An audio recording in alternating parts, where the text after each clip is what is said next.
আমাদের ভাগ্য এত সুপ্রসন্ন, যিনি বিনা অ্যাপ্লিকেশনের বিনা দরখাস্তে বিশ্বনবী বিশ্বনন্দিত নেতা, পৃথিবীর সর্বকালের সর্বযুগের সর্বশ্রেষ্ঠ মহামানব, আল্লাহর পরে যার মর্যাদা, সেই নবী মুহাম্মদ রাসূলুল্লাহ সাল্লাল্লাহু আলাইহি সাল্লামের উম্মত হওয়ার মর্যাদা দান করেছেন। শুকর আদায় করি আলহামদুলিল্লাহ। আলহামদুলিল্লাহ।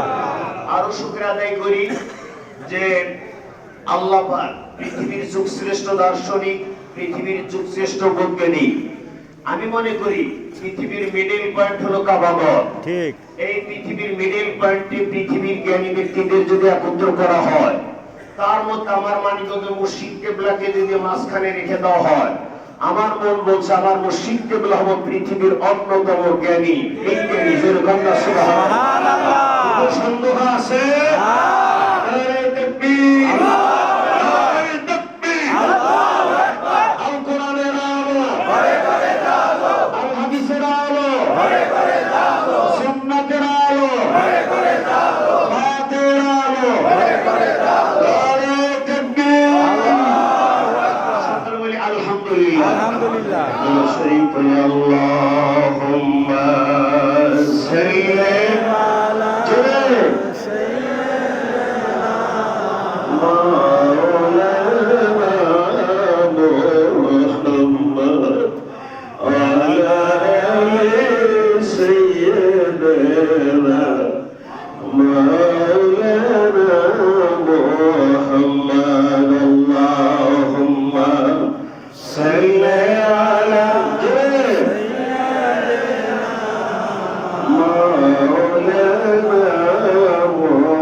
আলো হলে ধরার প্রদীপ জ্বলে,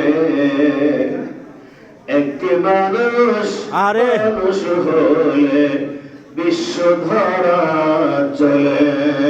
আল্লাহুম্মা সাল্লি আলা সাইয়্যিদিনা মাওলানা মুহাম্মদ আলা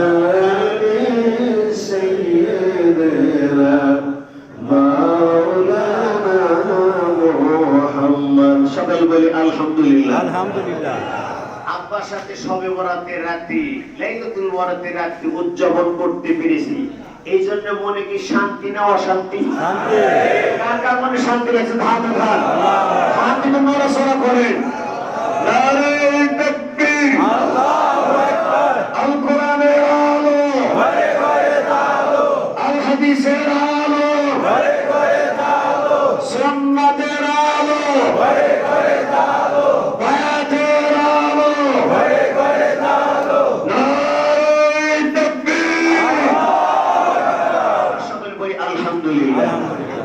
এখন এমন একটা সময় আল্লাহ রহমতের অফিসের ইবাদতের মেটারের সব বাড়তেইছে বাড়তেইছে বাড়তেইছে। এই সকলে বলি আলহামদুলিল্লাহ। আল্লাহ রাসূল আব্বা তো শবে বরাত লাইলাতুল বরাত সম্পর্কে অনেক কথা বলেছেন। আমাদের তো ওয়াজ হলো আব্বার ওয়াজ, আমাদের আসল ওয়াজ। মুরিদের ওয়াজ হলো তার শায়েখের, তার পীরের ওয়াজ। এটাই যথেষ্ট। জোরে বলেন সুবহানাল্লাহ।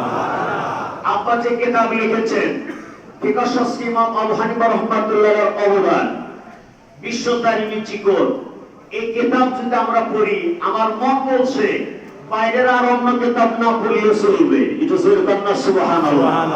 কারণ আব্বা যে কিতাব লিখছে ফিকহ শাস্ত্রী ইমাম আবু হানিফা রাহমাতুল্লাহর অবদান, আমার মন বলছে পৃথিবীর অন্যান্য দুর্লভ ছবিগুলি কোত্থেকে আল্লাহর ওলি সংগ্রহ করছেন, যা পৃথিবীর অন্যান্য মানুষের পক্ষে সম্ভব নয়। এবং এই কিতাবটা ফিকহ শাস্ত্রী ইমাম আবু হানিফা রাহমাতুল্লাহর অবদান কয়েক হাজার কিতাবের সাবস্টেন্স, সারাংশ, সারমর্ম এই কিতাবের মধ্যে। এটা জোরে জোরে কোন সুবহানাল্লাহ। যা নাকি ইসলামিক গভর্নমেন্ট সরকার এটা কি করছে, ইসলামিক ফাউন্ডেশন থেকে কিতাবটা, আব্বা কিতাবটা বাংলাদেশে বের করছে, সারা পৃথিবীতে ছড়াইয়া দিছে। একটু জোরে বলেন না এটা আলহামদুলিল্লাহ। আলহামদুলিল্লাহ। আমার মুশরিক কেবলা জোনাতানা পীর নয়, আমার মুশরিক কেবলা গোটা বিশ্বকে চ্যালেঞ্জ করে আমি চলতে পারি, বলতে পারি, সাহস পাই। জোরে জোরে কোন সুবহানাল্লাহ। আমাদের কোনো ভয় আছে? আরে দক্ষিণবঙ্গের পীর কত মার খায়, আর আমার পীরের সম্মান মর্যাদা খাইলে আল্লাহ বাড়াই দিতেছে। আলহামদুলিল্লাহ। সুবহানাল্লাহ। পীরের একটা ওয়েট থাকতে হয়, ওজন থাকতে হয়, শরীয়তের ইলম থাকতে হয়, মারিফতের ইলমও থাকতে হয়। আর কোন পীরের তো খেলাফতে কোনো তো সমাধি নাই, কথা ঠিক আছে কিনা জোরে বলেন। আর আমার আব্বা হলো পাওয়ারফুল বিলাইতের ওলি, সনদপ্রাপ্ত ওলি। তাহলে হুজুর কেবলা রহমাতুল্লাহ আলাইহি বলেছেন, আমার জামানা যা হয়েছে তার চাইতে 10 গুণ হবে আল্লাহর বান্দা ডক্টর মুফতি মনজুর ইসলাম সিদ্দিকী সাহেবের জামানায়। আমার বাবা বলছে 10 গুণ তো ছাড়াই গেছে, 100 গুণের বেশি চলে গেছে। ওখানে মারহাবা নারে তাকবীর, আল্লাহু আকবার। ইসানুহু ইসানুল্লাহ, আইনুহু আইনুল্লাহ, ইয়াদুহু ইয়াদুল্লাহ, রিজলুহু রিজলুল্লাহ। যে আল্লাহর হয়ে যায় তার জবানটা আল্লাহর কুদরতি জবান হয়ে যায়। সুবহানাল্লাহ। তার চোখ আল্লাহর কুদরতি চোখ হয়ে যায়, তার পা আল্লাহর কুদরতি পা হয়ে যায়, তার হাত আল্লাহর কুদরতি পা হয়ে যায়। কিন্তু জোরে জোরে করবেন না সুবহানাল্লাহ। এই যে আমাদের আমলের অভাব হলেও আমরা যে মানিকগঞ্জ শাইখের মুরিদ, সারা বাংলাদেশ না সারা পৃথিবীতে আমি চ্যালেঞ্জ দিয়ে বলতে পারি, আব্বার স্পিরিচুয়াল পাওয়ারের কারণে, ইলমে লাদুনি, ইলমে তাসাউফ, ইলমে মারিফাত, ইলমে বাতিন, এই পাওয়ারের কারণে অন্যান্য পীরের চাইতে আমি মনে করি 1000 গুণে আমলে আব্বার মুরিদরা আমরা ফার্স্ট। আলহামদুলিল্লাহ। ফার্স্ট বুঝতে পারবেন না সুবহানাল্লাহ। এতে কোনো ভুল আছে? যেখানে আছে ওই তাকবীর। এইজন্য আজকে যে আমরা আসছি আমল করার জন্য আসছি, আমলের ডিগ্রির জন্য, কথা ঠিক আছে কিনা জোরে বলেন। আপনি কিরাত আলেম হলেন, শাইখুল হাদিস হলেন, শাইখুল হাদিসের বাপ, শাইখুল হাদিসের দাদা, আমল নাই, কোনো লাভ হবে জোরে বলেন? কোনো লাভ নাই। আমি যখন ঢাকা নিয়ে পড়ি, পেশার সম্পর্ক অনেক হাদিস পড়েছি, তারপরে বাকরি সম্পর্ক অনেক হাদিস শরীফ পড়েছি, কিতাবুল লিবাস সম্পর্ক অনেক হাদিস শরীফ পড়েছি ঢাকা নিয়ে।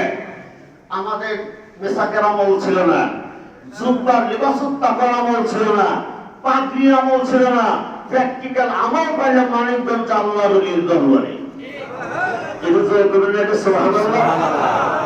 আমল শূন্য জীবন আমার, ভয় লাগে মরণে, আমি মরে গেলে, আমি মরে গেলে মাটি দিয়ে মুর্শিদের দরবারে,